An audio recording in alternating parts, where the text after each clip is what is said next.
कहानी की शुरुआत में हम एक रेड फॉक्स को देखते हैं जो एक मेंढक का पीछा कर रहा होता है, लेकिन इसी दौरान वो पहाड़ी से नीचे लटक जाता है। उसकी जान खतरे में थी। वहाँ पर एक छोटा लड़का आ जाता है जो रेड फॉक्स को मुसीबत में देखकर उसे ऊपर खींच लेता है, लेकिन वो खुद पहाड़ी से नीचे लटक गया। रेड फॉक्स उस लड़के को बचाने की कोशिश करता है, लेकिन रेड फॉक्स के पास छोटे लड़के की तरह इंसानी पंजे नहीं होते, जिसकी वजह से छोटे लड़के के हाथों पर रेड फॉक्स के पंजों से जख्म बन जाते हैं। वो छोटा लड़का पहाड़ी से नीचे गिर गया, जिससे उसकी वहीं पर डेथ हो गई। रेड फॉक्स पहाड़ी से नीचे उतरकर छोटे लड़के के पास आता है और उसे उठाने की कोशिश करता है, लेकिन जब छोटा लड़का नहीं उठता तो रेड फॉक्स बहुत दुखी होती है और रोने लगी। रेड फॉक्स के आंसू जख्मों के निशान पर गिरने लगे। इसके बाद हमें 500 साल के बाद का समय दिखाया जाता है, जहाँ पर बहुत सारे फॉक्स सोल इंसानी रूप में एक मैजिकल गुफा के अंदर इकट्ठे होते हैं। दरअसल आज नाइन टेल फॉक्स जो सबसे पावरफुल फॉक्स होने के साथ ही पूरे फॉक्स ट्राइब के लीडर भी होते हैं, वो आज सभी फॉक्स को उनके अंदर छुपे पावर के बारे में बताने वाले होते हैं और सारे ही सभी फॉक्स नाइन टेल फॉक्स की तरह पावरफुल बनना चाहते हैं। इसके बाद हम 13 को देखते हैं जो बाकी के फॉक्स की तरह ही अंदर जाना चाहता है, लेकिन अंदर जाने के लिए एक पास की जरूरत होती है जो 13 के पास नहीं होता, जिसकी वजह से उसे अंदर जाने नहीं दिया जाता और 13 के सारे दोस्त उसका मजाक उड़ाने लगते हैं।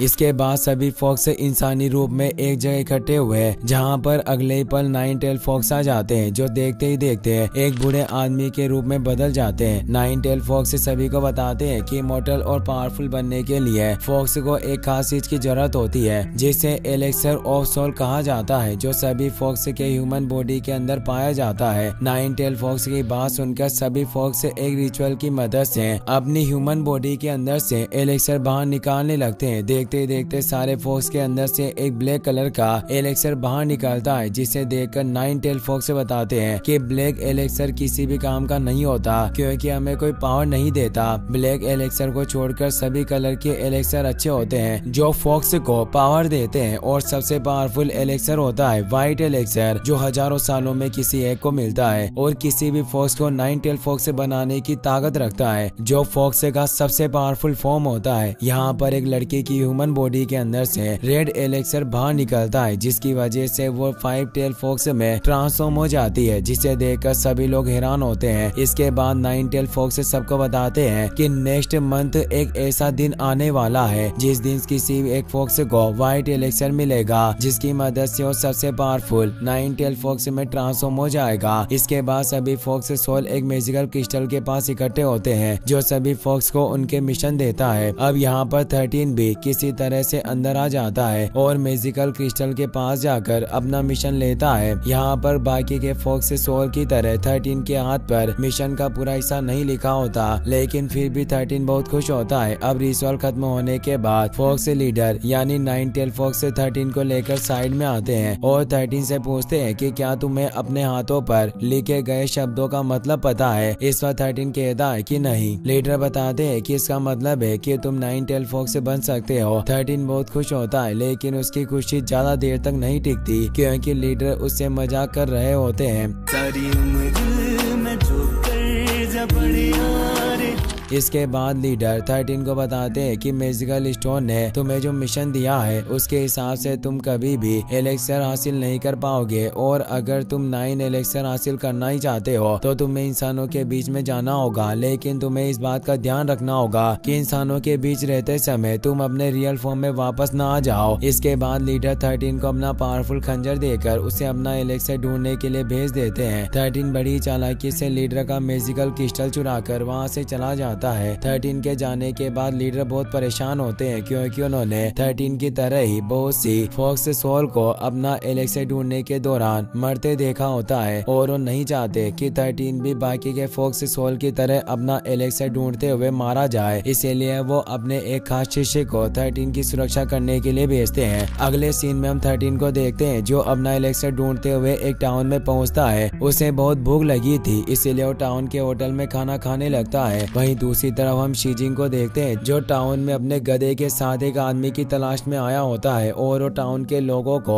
उस आदमी का स्केच दिखाकर पूछ रहा होता है कि क्या तुमने इसे देखा है, पर लड़की ने उसे नहीं देखा होता। अब शीजिंग उस आदमी को ढूंढते हुए 13 के पास आ जाता है और 13 को भी स्केच दिखाकर उसके बारे में पूछने लगता है, लेकिन इस समय 13 खाने में बिजी होता है जिसकी वजह से वो शीजिंग की बातों पर ध्यान नहीं देता। शीजिंग वहाँ से चला जाता है। शीजिंग के वहाँ से जाते ही 13 लीडर के पास से चुराए हुए मैजिकल क्रिस्टल को एक्टिवेट करता है। वो 13 को बताती है कि तुम्हारा एलेक्सर आसपास ही है। वो खुश हुआ अपने एलेक्सर को ढूंढने के लिए निकल पड़ता है। वो टाउन में अपने एलेक्सर को ढूंढते हुए एक प्रीस्ट के पास पहुंच जाता है जहां पर वो देखता है कि प्रीस्ट डीमन सोल को अपनी पेंटिंग में कैद करके उनके ब्लड से लोगों का इलाज कर रहे होते हैं। अब यहाँ पर 13 को एक बार फिर से शीजिंग मिलता है जो 13 से उस आदमी के बारे में पूछने की कोशिश करता है। 13 जब पीछे मुड़ता है तो अचानक से शीजिंग के डंकी को देखकर डर जाता है और गुस्से में उसे एक लात मारता है, जिस बात पर गुस्सा होकर डंकी 13 पर हमला कर देता है और उसे हवा में उछालते हुए अपनी पीठ पर बिठाकर वहां से भागने लगता है। टाउन में 13 और डंकी के बीच में हुई फाइट की वजह से चारों तरफ तबाही मच जाती है। अब शीजिंग का डंकी 13 को अपने ऊपर बिठाकर टाउन से बाहर जाने लगता है। यह देखकर शीजिंग भी डंकी को रोकने के लिए उसके पीछे जाता है। तभी वो प्रीस्ट जो डीमन के ब्लड से टाउन के लोगों का इलाज करता वो शीजिंग के ऊपर एक मैजिक करते हैं ताकि कोई भी बुरी शक्ति शीजिंग को कोई नुकसान न पहुंचा पाए। अगले सीन में हम 13 को देखते हैं जिसे शीजिंग का डंकी जंगल के बीच में छोड़कर वहां से चला जाता है। अब वहां पर शीजिंग भी आ जाता है जो 13 से अपना डंकी वापस मांगने लगता है, लेकिन 13 के पास तो शीजिंग का डंकी नहीं होता। इसीलिए वो शीजिंग को समझाने की कोशिश करता है कि मेरे पास तुम्हारा डंकी नहीं है। लेकिन जब शीजिंग 13 से जिद करने लगता है 13 शीजिंग से अपना पीछा छुड़ाने के लिए वहां से भागने लगता है, पर शीजिंग भी उसका पीछा करने लगता है। अब ये दोनों काफी देर तक भागने के बाद आखिरकार थक कर एक टेम्पल के पास बैठ जाते हैं। यहाँ पर 13 का मैजिकल क्रिस्टल उसे बताता है कि शीजिंग ही वो इंसान है जो एलेक्सर हासिल करने में उसकी मदद कर सकता है और इस समय शीजिंग एक गवर्नमेंट जॉब की तैयारी कर रहा है। ये सुनकर 13 बहुत खुश होता है और शीजिंग के साथ प्यारी प्यारी बातें करके उसे इम्प्रेस करने की कोशिश करने लगता है। शीजिंग 13 को बताता है कि वो जिस आदमी की तलाश में यहाँ आया है वो और कोई नहीं बल्कि मेरे बड़े भाई हैं जो मेरी तरह गवर्नमेंट एग्जाम की तैयारी करने के लिए यहाँ आए थे, लेकिन वो अचानक से कहीं गायब हो गए।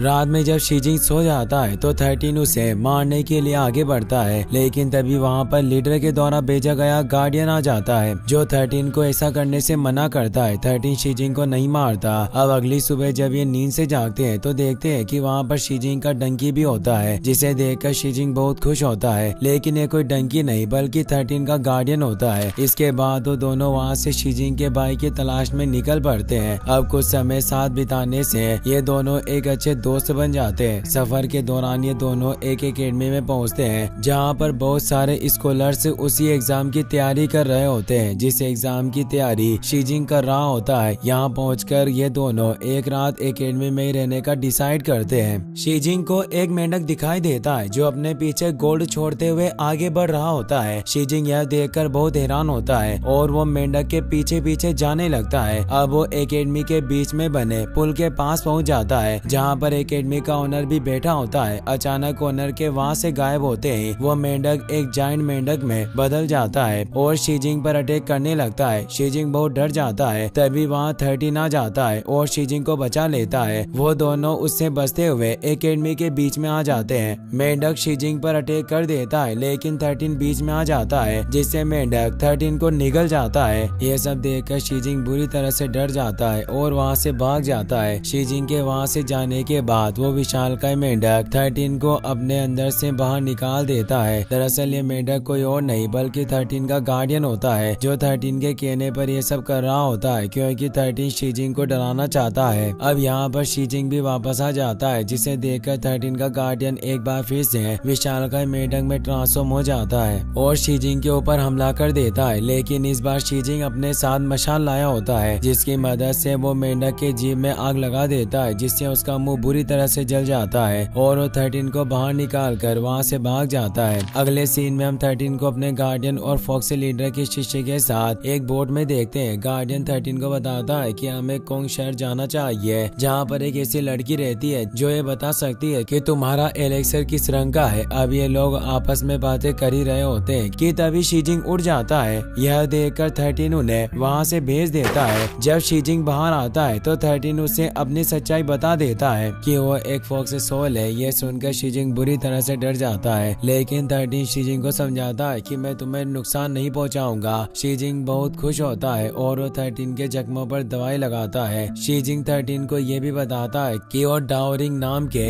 एक आदमी से मिलना चाहता है जो हमेशा से उसका इंस्पिरेशन है। अब ये दोनों कोंग सिटी में पहुंच जाते हैं, जहाँ पर बहुत सी खूबसूरत लड़कियां इनका वेलकम करती है। यहाँ पर गार्डियन एक लेडी का रूप लेकर 13 से मिलता है और अब ये दोनों शीजिंग के साथ उस लेडी के पास जाना चाहते हैं, जो शीजिंग को देखकर 13 को बताएगी कि उसका एलेक्सर किस कलर का होने वाला है। यहाँ पर कुछ लोग शीजिंग को अपने साथ एंगलिन के पास ले जाते हैं। एंगलिन वही लड़की होती है जो शीजिंग को देखकर 13 को उसके एलिक्सर का कलर बताने वाली थी, लेकिन यहाँ पर जैसे ही एंगलिन शीजिंग के पास जाकर 13 के एलिक्सर का कलर जानने की कोशिश करती है, कोई अनजान शक्ति एंगलिन को शीजिंग से दूर फेंक देती है। दरअसल ये पृष्ठ के द्वारा शीजिंग के ऊपर लगाया गया सुरक्षा कवच होता है जो एंगलिन को शीजिंग से दूर रख रहा होता है। शीजिंग को एंगलिन बहुत पसंद आती है और वो तुरंत एंगलिन को शादी के लिए प्रपोज कर देता है, लेकिन एंगलिन शीजिंग की बातों पर ज्यादा ध्यान नहीं देती। वो तो इस बात से हैरान होती है कि वो शीजिंग के बॉडी के अंदर नहीं देख पा रही है। इसके बाद एंगलिन 13 को बता देती है कि वो किसी अनजान शक्ति की वजह से शीजिंग को देखकर उसके एलेक्सर का कलर नहीं बता सकती। अगले सीन में हम एंगलिन को तड़पते हुए देखते हैं और यहाँ पर हमें पता चलता है कि एंगलिन की आत्मा एक फ्लावर में कैद होती है, जिसकी मदद से एंगलिन का गार्ड उसे अपने हिसाब से कंट्रोल कर रहा होता है। अगले सीन में हम शीजिंग को देखते हैं जो उस जगह पर पहुंच जाता है जहां पर उसे एग्जाम देना होता है। यहाँ पर शीजिंग सभी से अपने भाई का स्केच दिखाकर उसके बारे में पूछने की कोशिश करता है, लेकिन किसी को भी उसके भाई के बारे में पता नहीं होता। अब शीजिंग एग्जाम देने के लिए एग्जाम हॉल में आ जाता है। यहाँ पर एग्जाम देने आए एक कैंडिडेट को लगता है कि उसने यहाँ पर एक गोश्त को देखा और वो ये बात सबको बताने की कोशिश करता है, लेकिन किसी को भी शीजिंग की बातों पर विश्वास नहीं होता। इसके बाद हम एंगलिन को देखते हैं जो 13 की सोल को उसकी बॉडी से बाहर निकाल देती है और 13 को बताती है कि एग्जाम हॉल में सच में एक गोश्त मौजूद है जिसने शीजिंग के साथ ही बहुत से कैंडिडेट्स की सोल को एब्जॉर्ब कर लिया और यही सही समय है शीजिंग को मारकर उसकी बॉडी के अंदर से एलेक्सर बाहर निकालने का। वहीं दूसरी तरफ हम शीजिंग को देखते हैं जिसे अपने भाई की सोल दिखाई देती है, लेकिन इससे पहले कि वो अपने भाई की सोल से बात करता वो एक इविल गोश्त में ट्रांसफॉर्म हो जाती है और शीजिंग के ऊपर हमला कर देती है। लेकिन अब यहाँ पर 13 भी आ जाता है जो शीजिंग को उसके भाई के सोल से बचाने की कोशिश करता है। यहाँ पर अगर 13 चाहता तो शीजिंग को मारकर उसकी बॉडी के अंदर से अपने एलेक्सर को बाहर निकाल सकता था, लेकिन वो ऐसा नहीं करता क्योंकि अब वो शीजिंग को अपना सच्चा दोस्त मानता है। अब 13 और शीजिंग वहाँ से भागने लगते हैं, लेकिन अगले ही पल वो दोनों एक मिस्टीरियस ट्रैप में फंसना शुरू हो जाते हैं। यहाँ पर हमें बताया जाता है कि बहुत साल पहले शीजिंग का भाई भी शीजिंग की तरह यहाँ पर एग्जाम देने के लिए आया था, लेकिन एग्जाम हॉल में ही उसकी डेथ हो गई, जिसकी वजह से वो एक इविल गोश्त बन गया।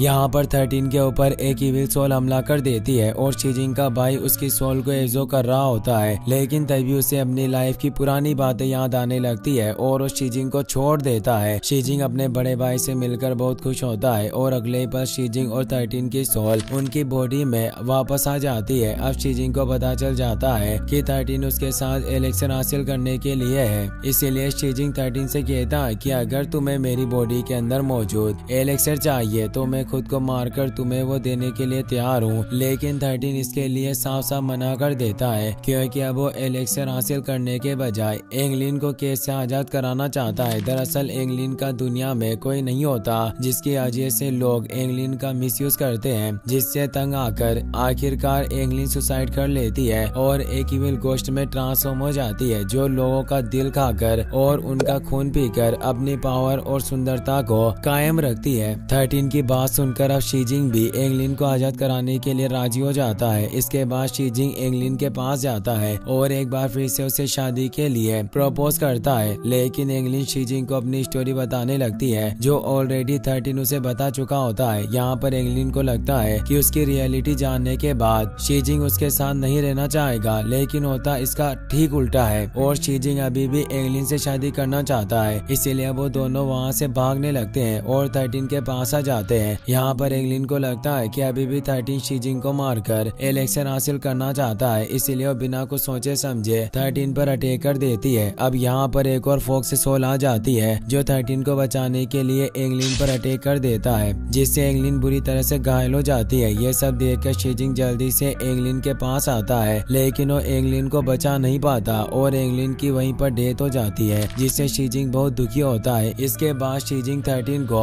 बहुत बुरा भला कहता है क्योंकि वो एंगलिन की मौत का जिम्मेदार 13 को मानता है। 13 को शीजिंग की बात सुनकर बहुत गिल्टी फील होता है और अब वो खुद को मारना चाहता है, लेकिन इससे पहले कि वो खुद को मारता वहाँ पर एक मैजिकल पोर्टल खुलता है जो 13 को अपने अंदर खींच लेता है और इसके बाद 13 खुद को फॉक्स ट्राइब के लीडर यानी कि नाइन टेल के सामने पाता है। दरअसल वो मैजिकल पोर्टल फॉक्स लीडर ने ही क्रिएट किया था ताकि वो 13 को सुसाइड करने से रोक सके। और यहाँ पर हमें पता चलता है कि मूवी के स्टार्टिंग में हमने जिस फॉक्स और बच्चे को देखा था वो कोई और नहीं बल्कि 13 और शीजिंग ही थे। यहाँ पर फॉक्स लीडर 13 को बताते हैं कि शीजिंग के पास वाइट एलेक्सर है जो तुम्हें नाइन टेल फॉक्स में बदल सकता है। इसके बाद हम कई सालों के बाद का समय देखते हैं जहाँ पर शीजिंग 13 को ढूंढ रहा होता है क्योंकि उसे अपनी गलती का एहसास होता है कि उसने बेवजह ही 13 को भला बुरा बोल दिया। अब आखिरकार शीजिंग को एक जंगल में 13 मिल ही जाता है, जिससे शीजिंग बहुत खुश होता है और खुद को मारकर अपनी बॉडी के अंदर से एलेक्सर निकालकर 13 को देता है। लेकिन यहाँ पर हमें पता चलता है कि वो 13 नहीं बल्कि 13 का गार्डियन होता है जो 13 का रूप लेकर शीजिंग से एलेक्सर हासिल करने के लिए आया होता है। लेकिन वो जैसे ही एलेक्सर को अपने हाथों में लेता है वो ब्लैक एलेक्सर में ट्रांसफॉर्म हो जाता है और अब क्योंकि ब्लैक एलेक्सर किसी भी काम का नहीं होता इसलिए गार्डियन ब्लैक एलेक्सर को नीचे फेंक देता है। अब 13 को जब पता चलता है कि गार्डियन की वजह से उसका सबसे प्यारा दोस्त मारा गया तो वो गुस्से में गार्डियन पर हमला कर देता है, लेकिन वो गार्डियन के सामने टिक नहीं पाता क्योंकि गार्डियन एक 5 टेल फॉक्स होता है जिसकी वजह से वो बहुत ज्यादा पावरफुल होता है और 13 को बहुत ही बुरी तरह से मारता है। अब 13 मरने वाला ही होता है कि तभी उसका हाथ ब्लैक एलेक्सर पर पड़ता है और देखते ही देखते ब्लैक एलेक्सर व्हाइट एलेक्सर में बदलना शुरू हो जाता है क्योंकि वो एलेक्सर 13 का था और उसे अपने साथ बिताए हुए लम्हे भी याद आ रहे थे, जिससे उन दोनों की अच्छाई से वो व्हाइट एलेक्सर किसी भी फॉक्स सोल को नाइन टेल फॉक्स में ट्रांसफॉर्म कर सकती है। इसीलिए 13 अगले ही पल एक पावरफुल नाइन टेल फॉक्स में ट्रांसफॉर्म हो जाता है और गार्डियन को बहुत ही बुरी तरह से मारता है, लेकिन वो गार्डियन की जान नहीं लेता क्योंकि शीजिंग चाहता था कि वो एक अच्छा फॉक्स सोल बने। इसके बाद 13 अपनी पूरी पावर का इस्तेमाल करके शीजिंग को जिंदा कर देता है और खुद अपनी पूरी शक्ति खत्म होने के बाद एक छोटे से फॉक्स में ट्रांसफॉर्म हो जाता है। इसके बाद शीजिंग और 13 खुशी खुशी रहने लगते हैं। वहीं दूसरी तरफ नाइन टेल फॉक्स गार्डियन को एक पेंटिंग में कैद कर देते हैं और यहाँ पर हमें पता चलता है कि गार्डियन स्टार्टिंग से ही शीजिंग से व्हाइट एलेक्सर हासिल करना चाहता था और उसी ने एग्जामिनेशन हॉल में शीजिंग को मिस्टीरियस ट्रैप में फंसाया था, लेकिन गार्डियन की सोल बुरी थी जिसकी वजह से उसे कभी भी व्हाइट एलेक्सर नहीं मिल सका। इसी के साथ ये मूवी यहीं पर खत्म हो जाती है।